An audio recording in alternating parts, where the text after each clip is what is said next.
Sahabat SCP, sekarang ini saya berada di kawasan dermaga kota San Francisco yang Anda melihat di belakang ada tower gitu ya, namanya ferry building. Memang ini menjadi tempat untuk memberangkatkan ferry. Salah satunya di antara sini ada banyak pemberangkatan. Salah satunya adalah ferry yang bisa membawa pengunjung untuk mencapai Pulau Alcatraz yang dipakai sebagai penjara di masa lalu. Gitu ya. Tapi tenang, sampai hari ini bukan berurusan dengan masalah kriminal yang ada penjaganya. Saya ingin mengkritisi apa yang selama ini diasumsikan benar oleh masyarakat, juga khususnya orang tua gitu ya, terkait bahwa guru itu harus memotivasi siswanya sampai bisa gitu ya. Dan saya mau kutip pernyataan seorang penulis yang terkenal gitu ya, namanya Samuel Langhorne Clemens. Pernah dengar? Bisa pernah, karena saya pernah ngomong. Tapi dia tidak terkenal dengan nama Samuel Langhorne Clemens, tetapi terkenal dengan nama penanya gitu ya. Dia adalah penulis buku Tom Sawyer. Ya, dia adalah Mark Twain. Dia mengatakan demikian, rahasia untuk bisa maju adalah memulainya. Jadi dia mengatakan sesuatu yang menurut saya benar gitu ya. Kita tidak pernah bisa maju kalau kita tidak pernah memulai apapun. Segini, saya ingin menjadi orang yang mampu untuk berbicara di depan orang banyak, tapi tidak pernah mulai untuk belajar, tidak pernah bisa. Jadi dia mengatakan rahasia untuk bisa maju adalah memulainya. Saya sangat juga begini. Dan terkait dengan topik itu gitu ya, guru itu harus memotivasi. Apakah memang benar demikian? Itu yang akan saya bicarakan. Jadi setelah itu lewat, nah nanti saya akan bicarakan ya.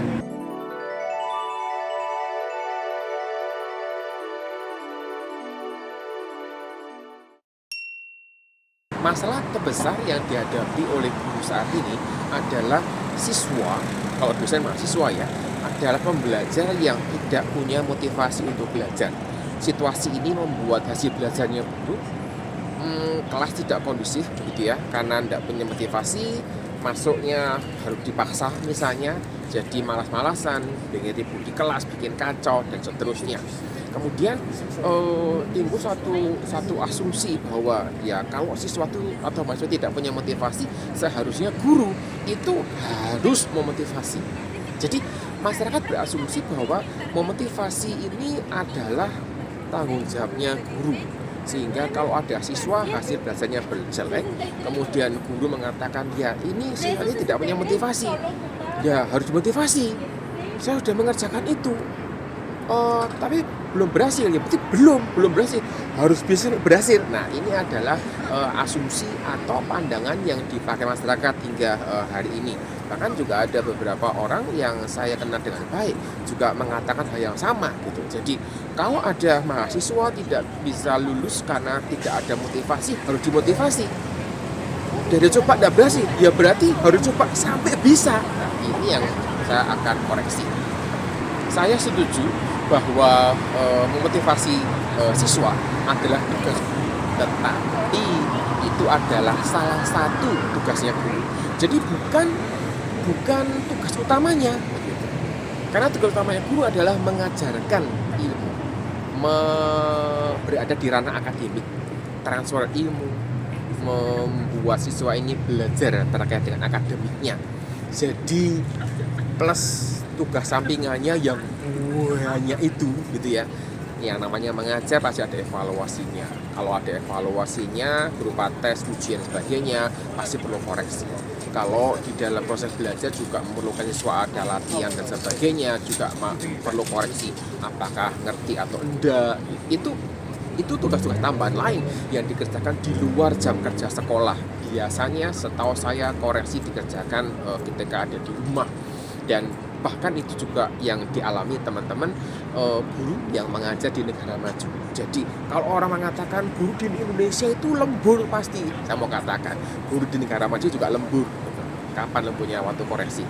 Nah tugas sampingannya yang banyak ini di Indonesia adalah tugas-tugas yang berupa administrasi, mungkin jadi panitia ini, ikut tim ini, ikut tim itu, dan cukup banyak peritilannya ini ya. Jadi yang belum tahu, ini sebuah info saja supaya punya wawasan bahwa ternyata di Indonesia itu tugas guru itu cukup banyak, sehingga kalau dibebani lagi harus memotivasi sampai bisa lagi, nah itu lebih besar lagi bebannya ditanggung oleh teman-teman guru dan dosen.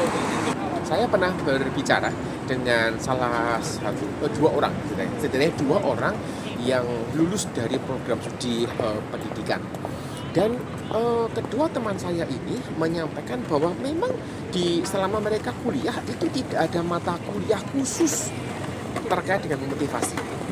Jika toh diberikan, ya, ini adalah bagian dari mata kuliah lain, hanya sebagai sebuah wawasan, dan tidak ada semacam pelatihan khusus yang didampingi, yang diarahkan untuk bisa memotivasi siswa. Menjadi bagian yang mesti diperhatikan, karena sebenarnya memotivasi orang lain itu perlu lebih dari sekedar punya wawasan. Kalau wawasan saja ya sekedar tahu gitu. Tapi ketika memotivasi ini mesti bicara, bagaimana bicaranya, bagaimana membangkitkan sesuatu di dalam pemikirannya supaya dia mau bergerak, bagaimana mengatur kalimatnya, bagaimana memberikan kalimat yang sifatnya mendorong, bukan memaksa gitu ya. Ini perlu keterampilan khusus yang tidak bisa sekedar disampaikan melalui sebuah ceramah. Harus ada pelatihannya, didampingi, dievaluasi. Kalau intensif setahun mungkin sudah bisa motivasi, tetapi itu pun belum menjamin bahwa siswanya pasti bisa dimotivasi. Jadi sudah diusahakan pun gitu ya, tidak bisa memberikan jaminan. Jika demikian gitu ya, menurut saya kita mesti memindahkan tugas motivasi kepada guru lain, misalnya guru BK. Jadi tidak lagi membebani teman-teman guru yang memang sudah cukup banyak tugas-tugas di bidang akademiknya. Masa 4 tahun 8 semester minimal 144 SKS yang ada di program PGSD, PG PAUD, juga program studi pendidikan matematika, fisika, sejarah, macam-macam gitu ya. Cukup banyak porsinya itu diberikan untuk mendalami gitu ya, mendalami materi yang akan diajarkan di sekolah nanti. Cukup banyak. Kemudian sebagian kecil terkait dengan ilmu pendidikan, konseling, pedagogi, psikologi anak, tahap perkembangan anak dan seterusnya. Kemudian materi-materi seperti tadi, memotivasi, bagaimana mengajar, itu hanya sebuah wawasan yang seharusnya memang perlu digali. Permasalahannya kalau itu digali lebih dalam di masa kuliah tidak akan cukup bebannya, karena ya 144 SKS itu sudah mepet kira-kira gitu.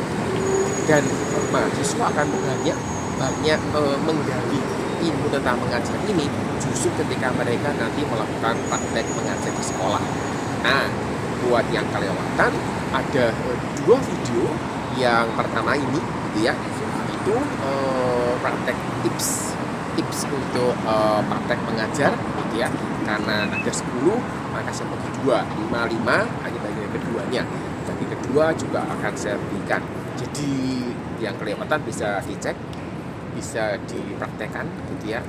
Kalau mau berbagi gitu ya, berbagi pengalaman, silakan tulis di kolom komentar supaya mungkin saya bisa menambahkan beberapa hal. Kalau misalnya apa yang Anda coba itu gagal, memang guru adalah pihak yang pertama kali tahu, setidaknya gitu ya, pihak yang pertama kali tahu kalau siswa itu sedang mengalami atau siswanya itu tidak punya motivasi di dalam belajar. Karena tanpa motivasi hasilnya buruk. Bahkan mungkin sebelum dievaluasi pun guru sudah tahu bahwa siswa ini punya masalah di dalam motivasi. Dan disinilah guru memang perlu turun tangan pertama kali untuk memotivasi siswanya, mengajak bicara, coba dia tahu kenapa begini, kenapa begitu, coba menolong mereka supaya punya supaya bangkit semangat untuk belajarnya. Permasalahannya adalah eh, ketika hasil studi itu buruk gitu ya, lu pernah tanya gitu. Jadi ketika guru ini mencoba motivasi tidak berhasil, terus motivasi itu dianggap berhasil ketika hasil belajarnya baik, sudah diusahakan berkali-kali pun tidak mencapai hasil yang baik, itu menjadi pergumulan yang sangat besar yang dihadapi oleh teman-teman guru. Dan sepertinya kok tidak fair gitu ya, ketika hasil belajar yang buruk ini justru diminta guru yang bertanggung jawab dan bukan siswanya. Karena ketika ada guru mengatakan siswanya itu malas gitu, secara umum mengatakan ya kamu mesti motivasi dia dong gitu, sudah diusahakan ya berarti usahamu kurang baik gitu. Saya sampai merasa bahwa kayaknya orang-orang yang ngomong begini ini perlu dibawa ketemu sama siswa yang begini ini, suruh memotivasi supaya bisa, kira-kira begitu. Kenapa? Karena gampang ngomong. Ya Anda mesti motivasi sampai bisa gitu. Itu yang saya paling tidak setuju.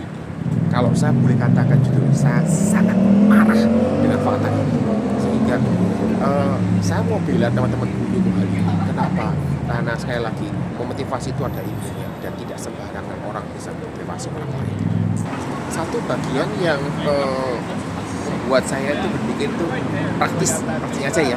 Ketika guru ini harus memotivasi sampai berhasil gitu ya, sudah diusahakan, sudah mencoba ini, mencoba itu, tidak berhasil, terus wah sampai kepikiran dan sebagainya, dengan konsep bahwa kalau belum berhasil memotivasi berarti belum memotivasi, seperti itu.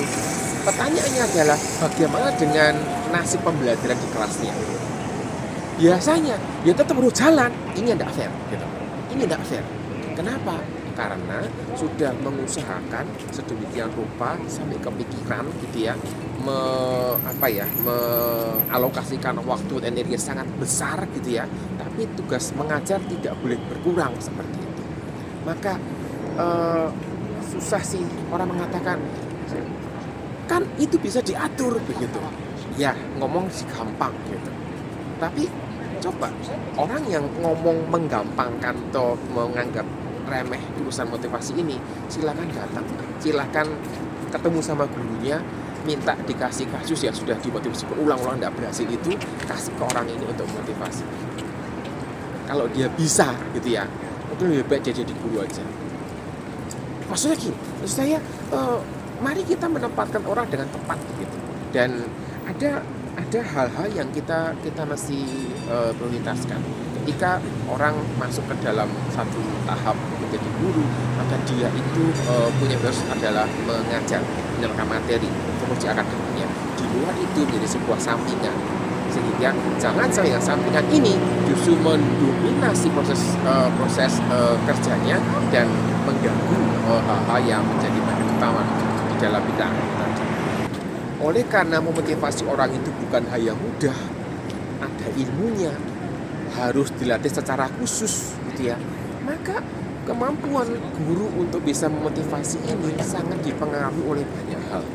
Tergantung dari keluasan bicaranya, tergantung dari pengalamannya, tergantung dari wawasannya, punya bakat apa enggak.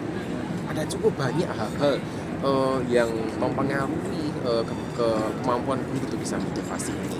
Dan uniknya lagi, kliennya gitu ya, yang dimotivasi ini itu juga berbeda-beda gitu.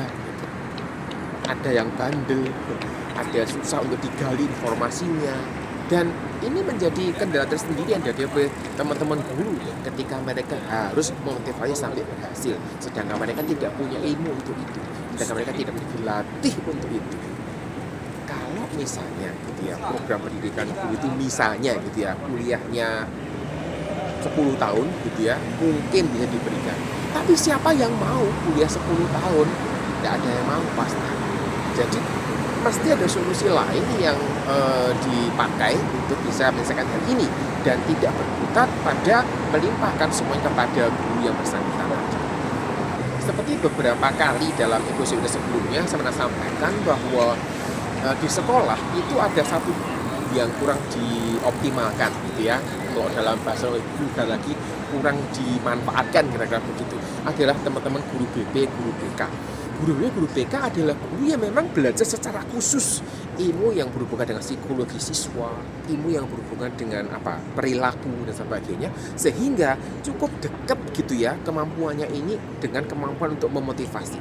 Sehingga ketika seorang guru itu diminta untuk memotivasi siswa yang tidak punya motivasi ini, saya setuju sebagai langkah awal karena guru yang mengetahui di bagian awal. Tetapi ketika guru sudah berusaha dan akhirnya lepas tangan, angkat tangan, artinya tugasnya mesti dipindahkan ke teman-teman guru BP, guru BK yang memang punya kompetensi ke arah itu.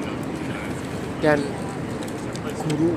guru yang mengajar kelas ini itu bisa kembali fokus pada tujuan utamanya, fokus pada bidang akademik, sehingga bisa memberikan kualitas pengajaran yang lebih baik. Malah nggak terbengkalai, teman-teman siswa yang harus dimotivasi ini tetap bisa belajar dengan baik. Ini toh juga menjadi bagian yang penting untuk dikerjakan. Sehingga mengapa kita tidak mengoptimalkan peran guru BK di sekolah? Sekali lagi saya setuju bahwa guru perlu memotivasi siswanya, tetapi kita perlu memberikan batas. Artinya guru harus punya satu komitmen untuk berusaha memotivasi. Kalau tidak bisa, sudah angkat tangan, berikan kepada teman guru. Tapi bukan berarti ini memberikan satu justifikasi, pokoknya tak coba sekali, tidak bisa serahkan, tidak begitu gitu ya.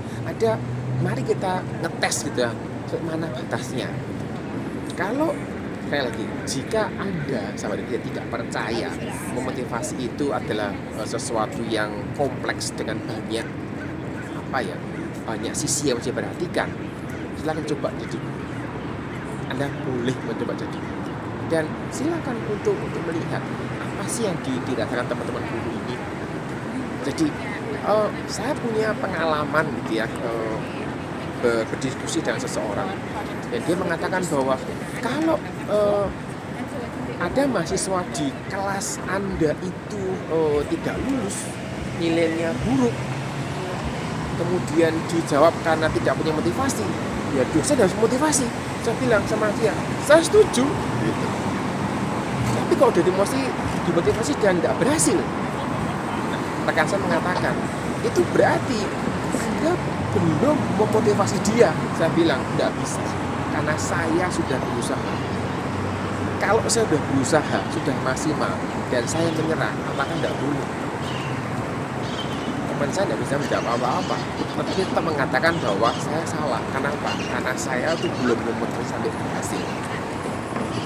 Saya tidak tahu apakah teman-teman dulu ada yang merasa seperti ini, tetapi tidak bisa menyuarakan isi hati, tidak bisa menyuarakan apa yang menjadi harapan.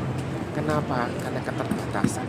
Jadi saya harap edisi kali ini bisa membuka wawasan orang-orang di luar dunia pendidikan, atau orang yang dalam dunia pendidikan tapi belum mengerti gitu ya pergumulan apa yang dihadapi oleh para guru ini, sehingga ya para guru mesti didukung untuk bisa mengerjakan tugas dengan maksimal. Saya kira itu bisa sampai kepada hari ini. Kita jumpa lagi di lain kesempatan. Sampai jumpa.